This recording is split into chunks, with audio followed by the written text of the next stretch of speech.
Alright, just a quick one here. Early access do be like that sometimes.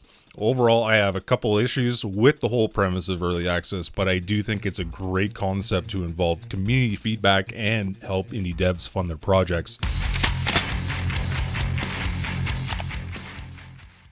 So, GHOSTWARE, Arena of the Dead, a game being published by Hyperstrange, and judging by their recent success with Postal Brain Damaged and the awesome early access Splice, I think they generally should know how to pick them when it comes to retro shooters.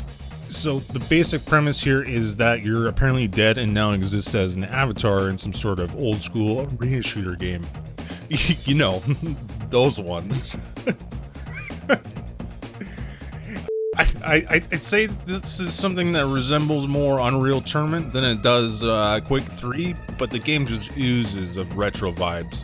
You play as Molly, who's been tasked with winning various arena maps against bots, which at first prospect sounded about as exciting as playing Quake 3 single player, but it quickly emerged into a much more ambitious story. I will say right off the bat here that the AI could use a bit of work. There was more than a few moments where they just got stuck on objects or seemed to be confused by the objectives. However, this might not matter in the grand scheme of the story. I'm not entirely sure. Movement here is just a total vibe. You got wall kicks to get you to higher spots, while in place of traditional bunny hopping, you've instead got slide hopping at your disposal.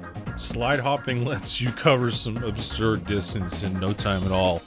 I'm not entirely sure if the absurdity of the movement was intentional here, but all I can say is that speedrunners will love this stuff. Unfortunately, there's not a lot of content here. I think I spent a bit less than 2 or 3 hours with it. However, that's the way she goes with early access sometimes. Whether you're willing to pay for early access games is really just up to you. Like I said, I'm definitely a supporter of this type of thing. Overall, I'm excited to see how this one progresses. Thanks for watching.